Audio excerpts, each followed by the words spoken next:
Let me say this up front. When I use the word stupid here, I'm not talking about intelligence.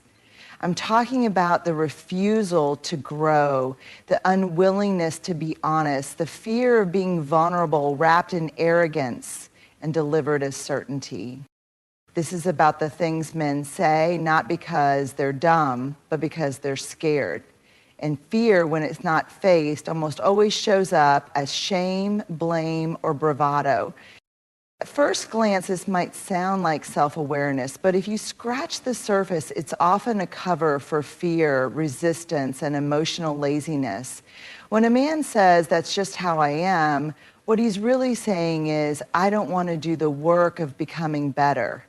It's a phrase that shuts the door on growth, responsibility, and transformation. It's non-honesty, it's resignation. This sentence is often used when someone's behavior hurts others, creates conflict, or holds them back. Yet instead of reflecting or evolving, they defend it like a permanent trait. But personality isn't a prison. We're not fixed objects. We're constantly evolving, whether we like it or not. Choosing not to grow isn't staying true to yourself. It's staying stuck.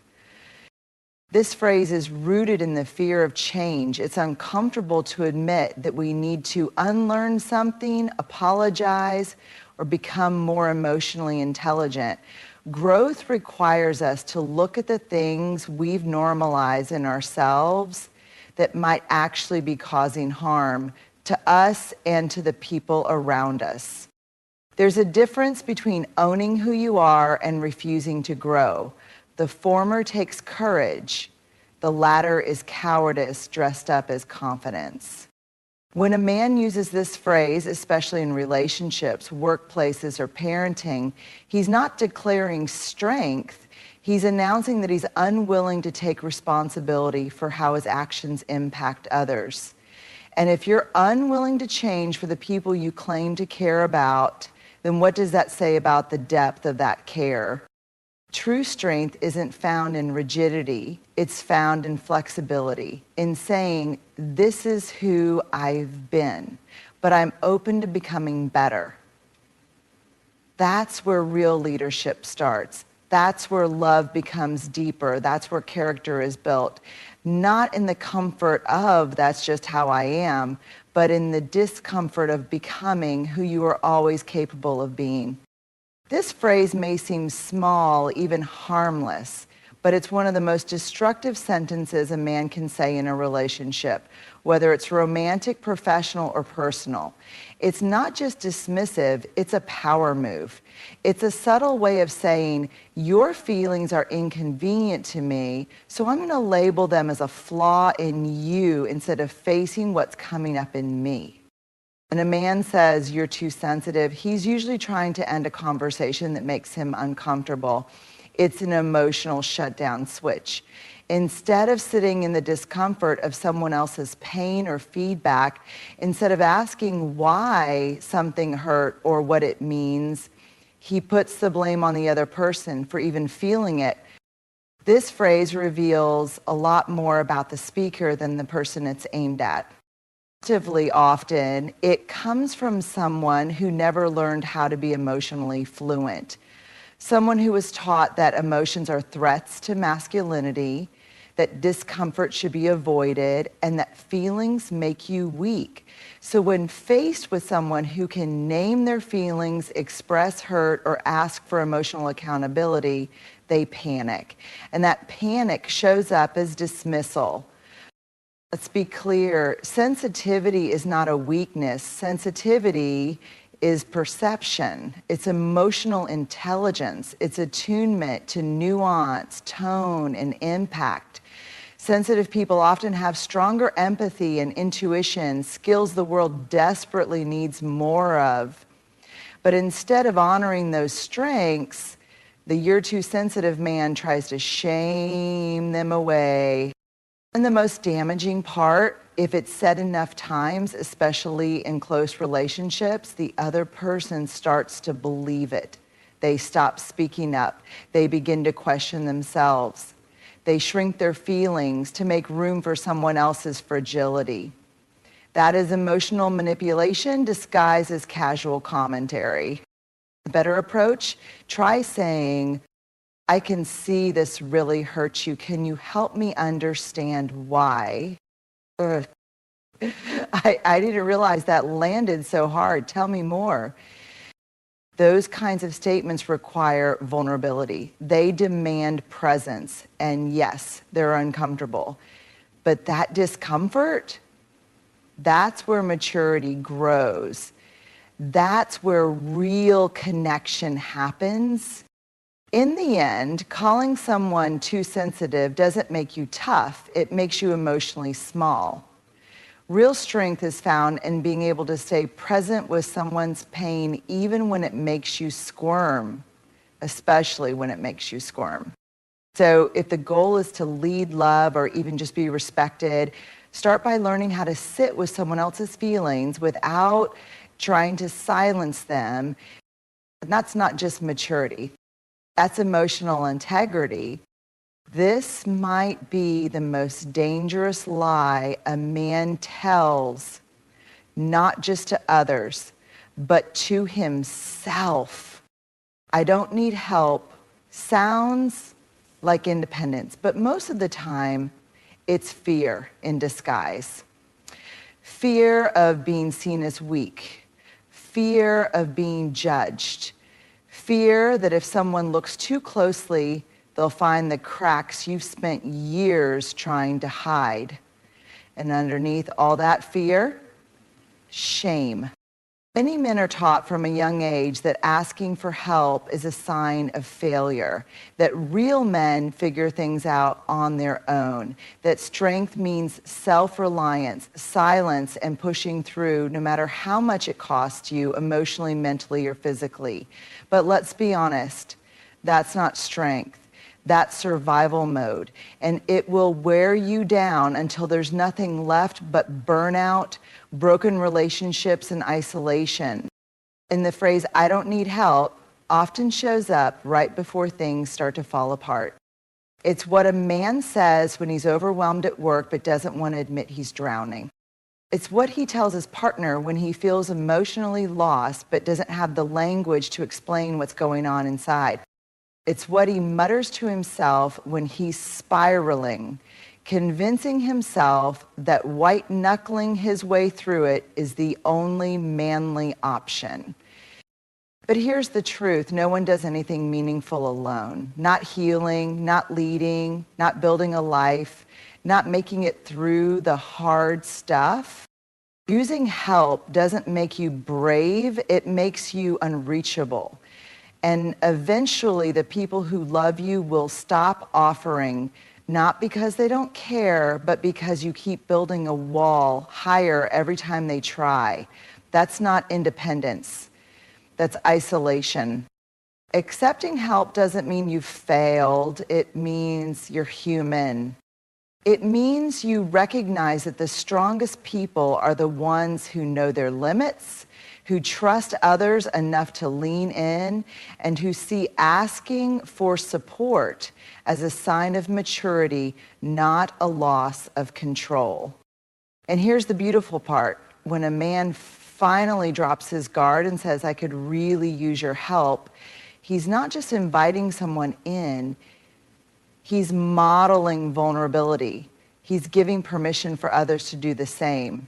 He's breaking a cycle of silence that has kept too many men stuck in loneliness, addiction, and quiet suffering. There is nothing more courageous than letting yourself be seen in your struggle. There is nothing more healing than allowing someone to help carry what's too heavy alone. So the next time that voice rises up inside saying, I don't need help, pause. Ask yourself what you're really afraid of, and then choose connection over pride. Because help isn't a weakness. It's the doorway to real strength. Real men don't cry is not just a sentence. It's a cage. It's a rule carved into boys before they even know what manhood means. It's whispered in locker rooms, shouted in military training, and silently passed from father to son. And what it really teaches is this: if you feel something deeply, you better hide it. If you hurt, do it quietly. If you cry, you are less of a man. Let's name it for what it is: emotional suppression. And it's not just harmful, it's deadly. When boys are told not to cry, they don't just lose a moment of expression, they begin to believe that their feelings are threats, that softness equals weakness, that tenderness is dangerous. And over time, those bottled up emotions don't disappear, they fester. They turn into anger, numbness, addiction, violence, silence.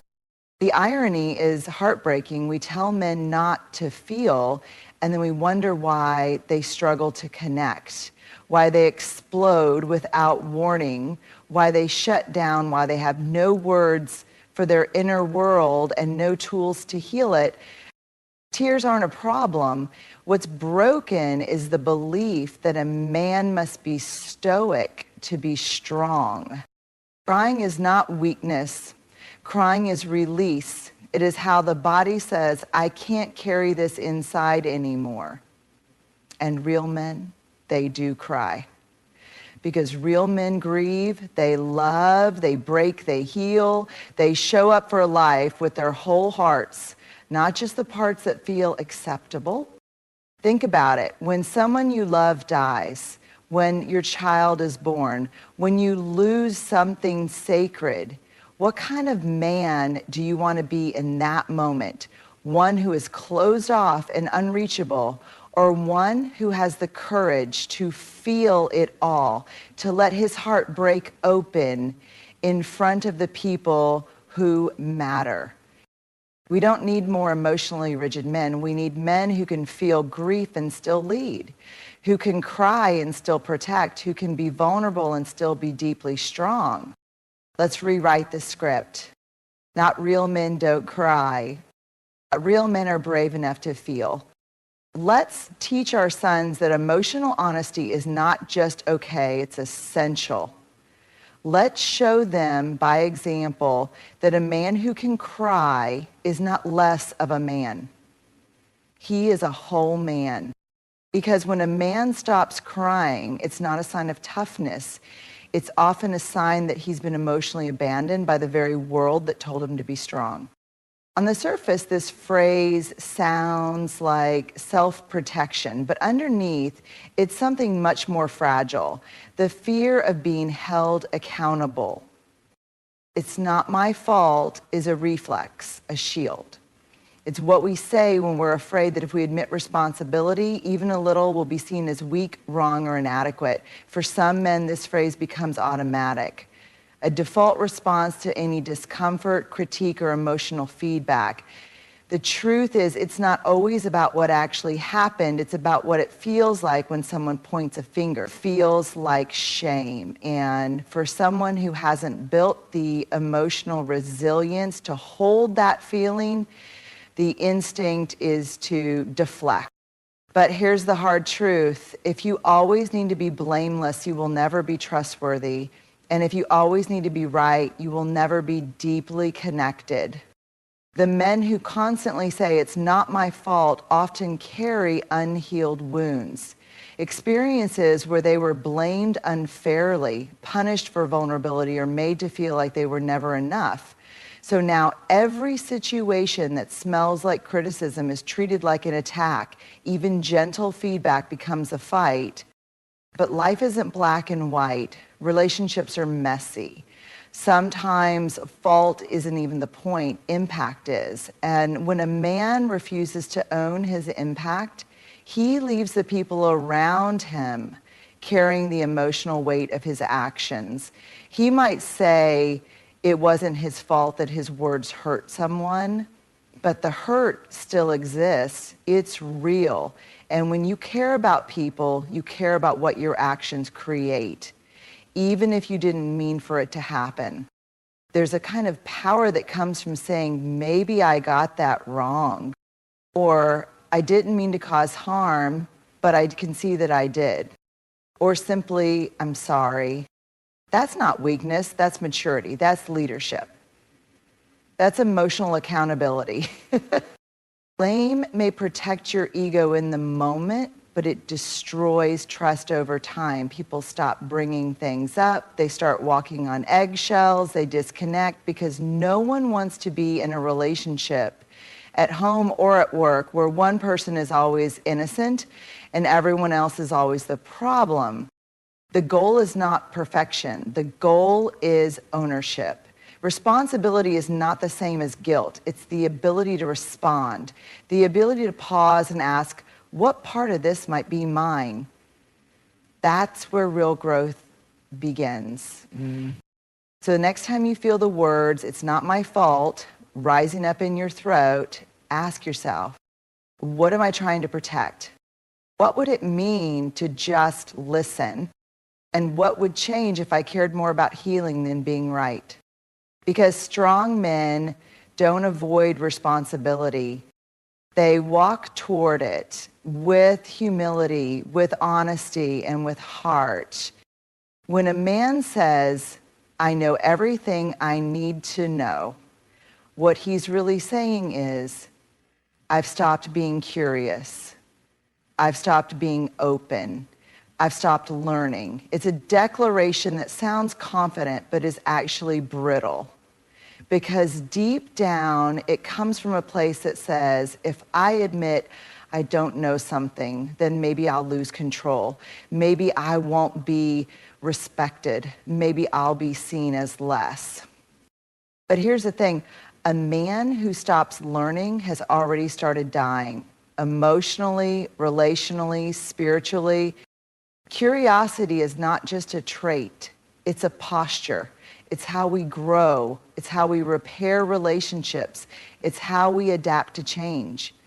A man who says he knows it all is usually the one who can't hear new perspectives, who shuts down conversations that challenge him, who sees questions as threats instead of invitations. He may be respected for his confidence, but he's rarely trusted for his humility.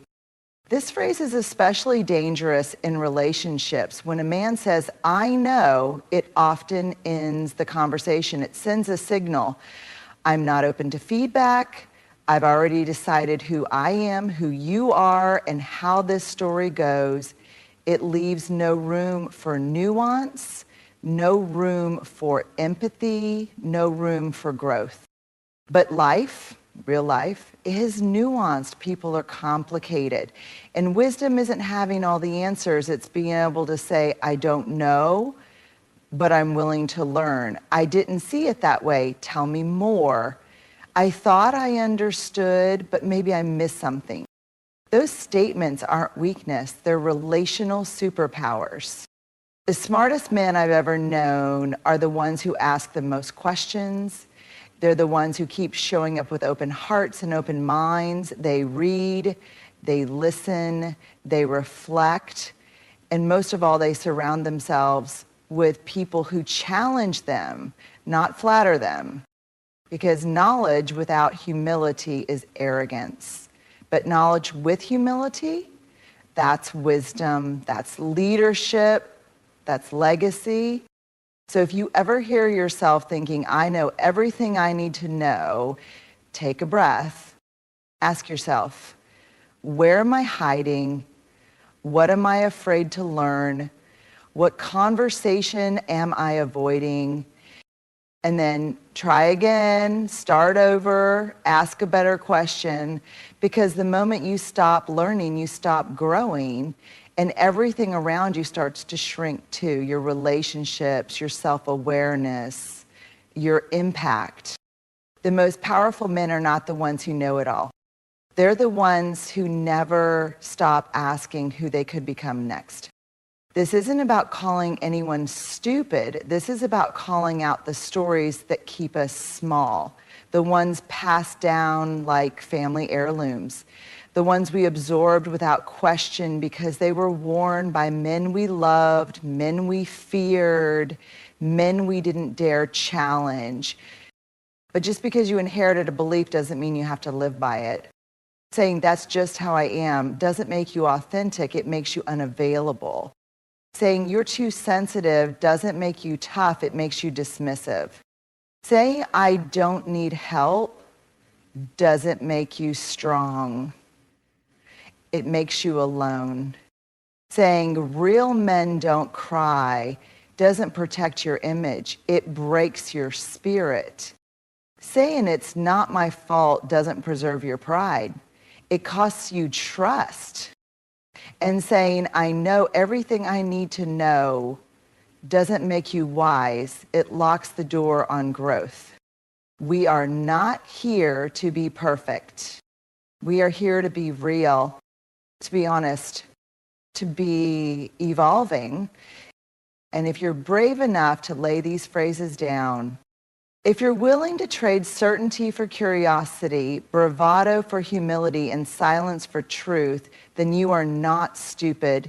You are courageous. You're human. And you are healing something generations before you never got the chance to heal.